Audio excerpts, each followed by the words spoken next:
سورہ ہود کی آیت نمبر 110، سورہ ہود کا اور 12ویں پارے کا 10واں رکوع۔ وَلَقَدْ آتَيْنَا مُوسَى الْكِتَابَ فَاخْتُلِفَ فِيهِ، اور بے شک ہم نے موسیٰ کو کتاب دی تو اس میں پھوٹ پڑ گئی، یعنی توریت پر بعض ایمان لائے اور بعض نے انکار کیا۔ وَلَوْلَا كَلِمَةٌ سَبَقَتْ مِن رَبِّكَ لَقُضِيَ بَيْنَهُمْ، اگر آپ کے رب کی ایک بات پہلے نہ ہو چکی ہوتی تو جبھی ان کا فیصلہ کر دیا جاتا۔ یعنی اللہ تعالیٰ نے یہ فرمایا کہ ان کے حساب میں وہ جلدی نہ فرمائے گا۔ مخلوق کے حساب اور جزا کا دن قیامت کا دن ہے۔ اگر یہ بات نہ ہوتی تو دنیا ہی میں عذاب دے دیا جاتا۔ وَإِنَّهُمْ لَفِي شَكٍّ مِّنْهُ مُرِيبٍ، اور بے شک وہ اس کی طرف سے دھوکہ ڈالنے والے شک میں ہیں۔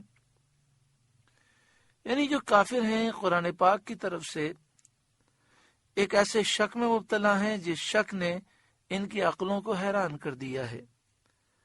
وَإِنَّ كُلًّا لَمَّا لَيُوَفِّيَنَّهُمْ رَبُّكَ أَعْمَالَهُمْ، اور بے شک جتنے ہیں ایک ایک کو آپ کا رب اس کا عمل پورا بھر دے گا۔ یعنی تمام مخلوق جو ماننے والے ہیں، جو انکار کرنے والے ہیں، سب کو پورا پورا بدلہ دیا جائے گا۔ انہ بما یعملون خبیر، اسے ان کے کاموں کی خبر ہے، اس پر کوئی بات پوشیدہ نہیں۔ اس میں نیکی کرنے والوں اور ایمان لانے والوں کے لیے تو بشارت ہے کہ وہ نیکی کا صلہ پائیں گے، اور کافروں کے لیے اور جھٹلانے والوں کے لیے وعید ہے کہ وہ اپنے عمل کی سزا میں گرفتار ہوں گے۔ فَاسْتَقِمْ كَمَا أُمِرْتَ، تو آپ قائم رہیں جیسا آپ کو حکم ہے۔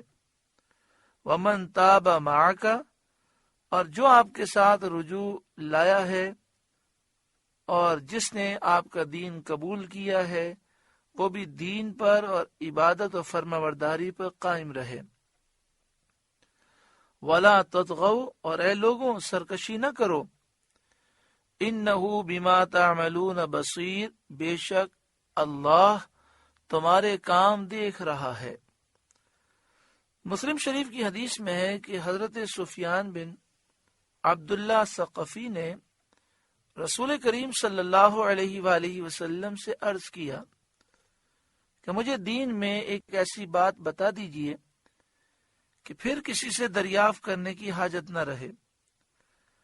فرمایا آمنت باللہ کہہ اور قائم رہ، یعنی یہ کہے کہ میں اللہ پر ایمان لایا، اور پھر اللہ رب العالمین پر ایمان لانے کے بعد اسی پر قائم رہ اور اسی کی فرمانبرداری کرتا رہے۔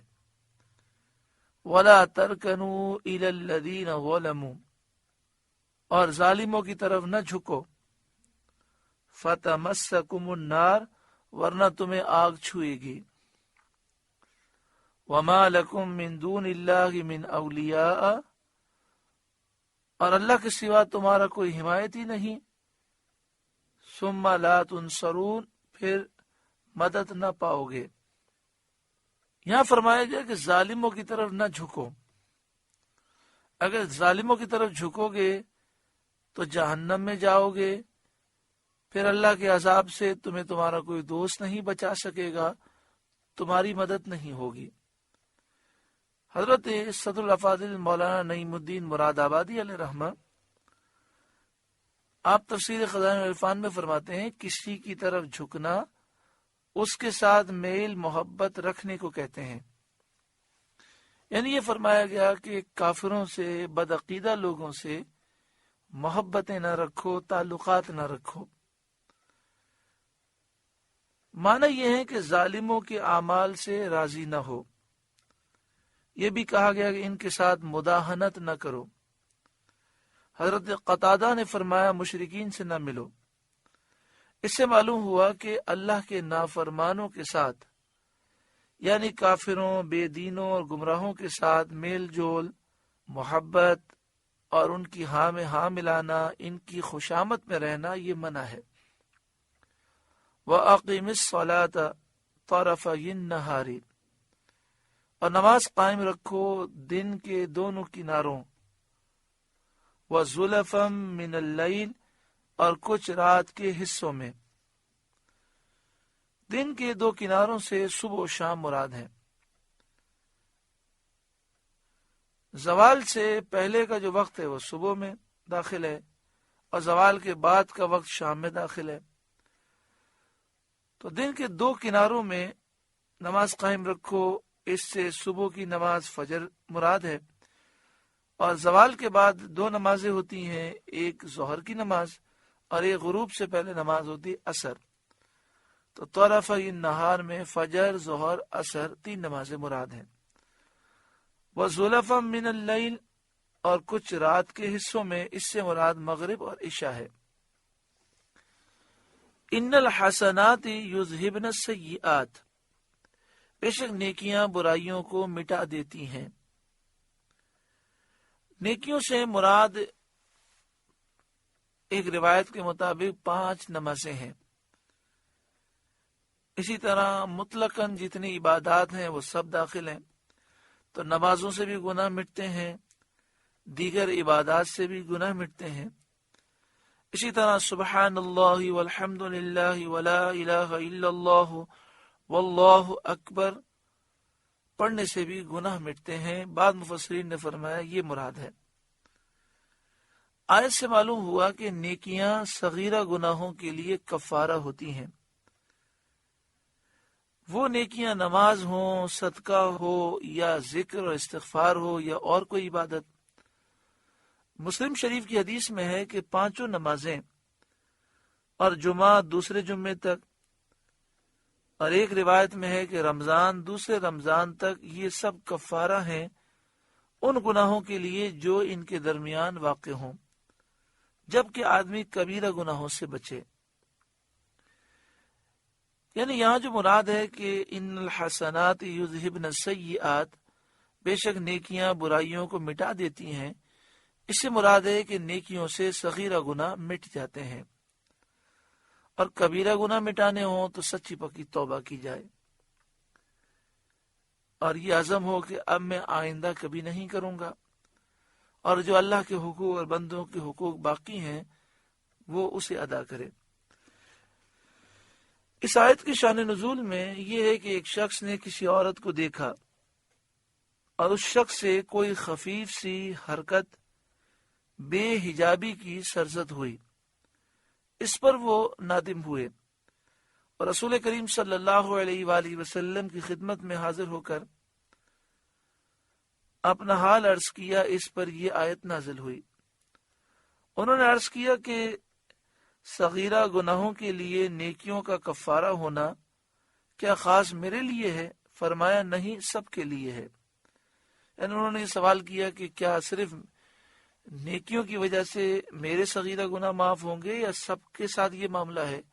تو حضور صلی اللہ علیہ وآلہ وسلم نے فرمایا جو بھی نیکی کرے گا، نیکی کی برکت سے اس کے صغیرہ گناہ مٹ جائیں گے۔ ذالک ذکریٰ للذاکرین، یہ نصیحت ہے نصیحت ماننے والوں کے لیے۔ وَاصْبِرْ، اور صبر کرو۔ فَإِنَّ اللَّهَ لَا يُضِيعُ أَجْرَ الْمُحْسِنِينَ، کہ بے شک اللہ نیک لوگوں کے اجر کو ضائع نہیں کرتا۔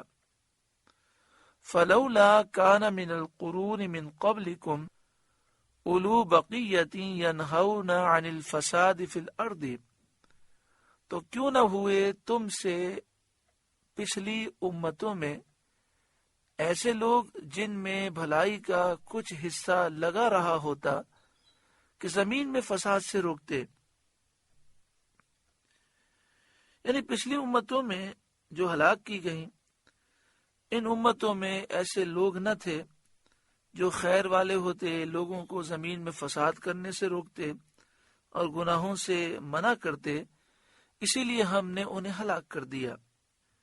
إِلَّا قَلِيلًا مِّمَّنْ أَنْجَيْنَا مِنْهُمْ، ہاں ان میں تھوڑے تھے وہی جن کو ہم نے نجات دی۔ یہ وہ لوگ تھے جو انبیاء پر ایمان لائے اور ان کے احکام کی انہوں نے فرمانبرداری کی اور لوگوں کو فساد سے روکتے تھے، تو ہم نے انہیں نجات دی اور باقی سب کو ہلاک کر دیا۔ وَاتَّبَعَ الَّذِينَ ظَلَمُوا مَا أُتْرِفُوا فِيهِ وَكَانُوا مُجْرِمِينَ، اور ظالم اسی عیش کے پیچھے پڑے رہے جو انہیں دیا گیا اور وہ گناہگار تھے۔ یعنی وہ نعمتوں سے لطف اندوز ہونے میں اور خواہشات میں مبتلا رہے، کفر اور گناہ میں ڈوبے رہے، لہذا انہیں ہلاک کیا گیا۔ وَمَا كَانَ رَبُّكَ لِيُهْلِكَ الْقُرَىٰ بِظُلْمٍ وَأَهْلُهَا مُصْلِحُونَ، اور آپ کا رب ایسا نہیں کہ بستیوں کو بے وجہ ہلاک کر دے اور ان کے لوگ اچھے ہوں۔ یعنی جب لوگ اچھے ہوتے ہیں تو بستیاں ہلاک نہیں ہوتی ہیں۔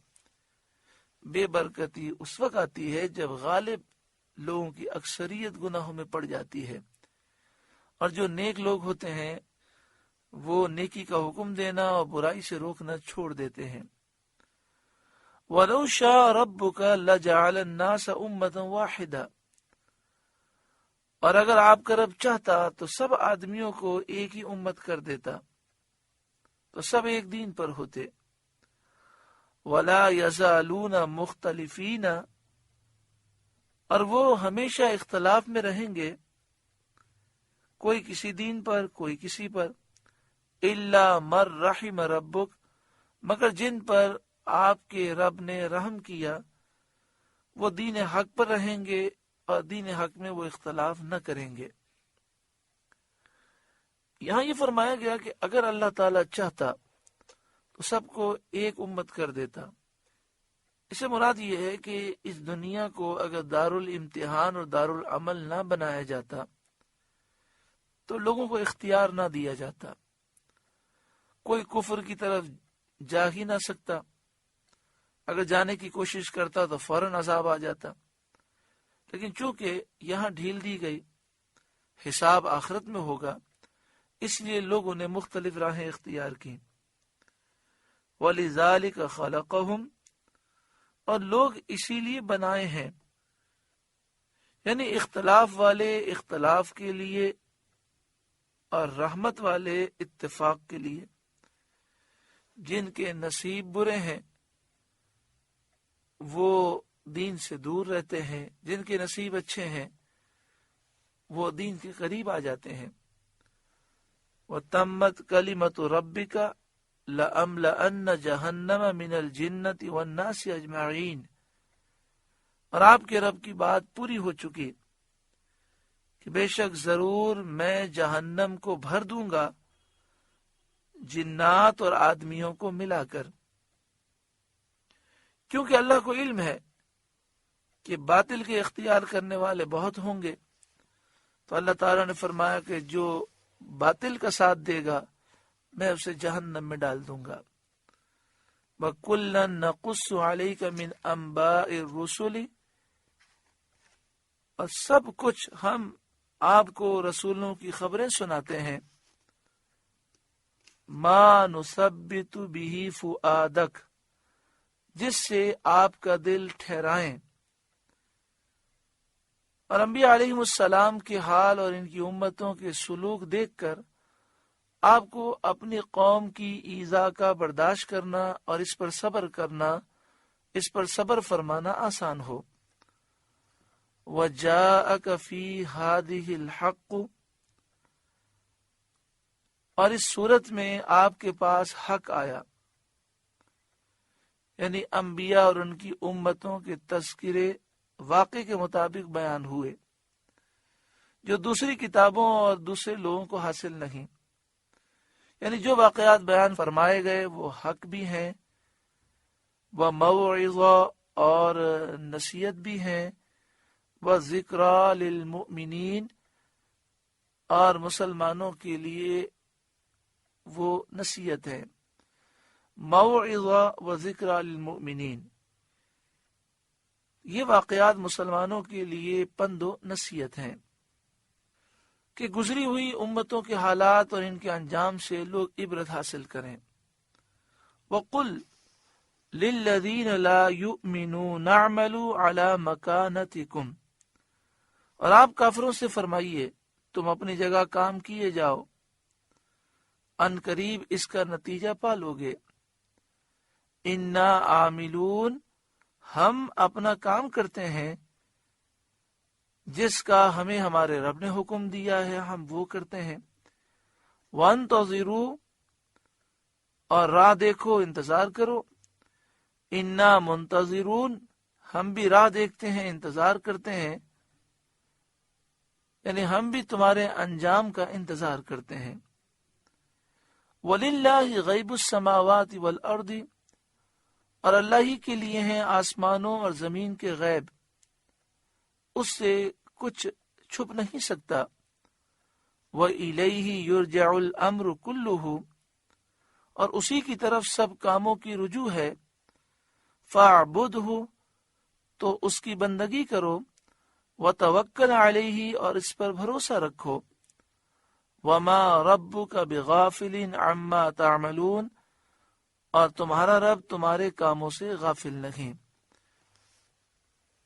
آخر میں فرمایا گیا کہ اللہ کی عبادت کرو، اللہ پر بھروسہ رکھو۔ اللہ تعالی ہمیں ظاہری اور باطنی آداب کے ساتھ اس کی عبادت بجا لانے کی توفیق عطا فرمائے، اور کامل اسی پر بھروسہ رکھنے کی توفیق عطا فرمائے۔ سورہ ہود مکمل ہوئی۔ سورہ ہود کا یہ 10واں رکوع تھا، 12ویں پارے کا بھی 10واں رکوع تھا۔ الحمدللہ یہ مکمل ہوا۔ اللہ رب العالمین سورہ ہود کے نور سے ہمارے قلوب کو روشن و منور فرمائے۔ آپ سے گزارش ہے کہ قرآن کے اس پیغام کو آگے پہنچا کر ثواب جاریہ حاصل کریں۔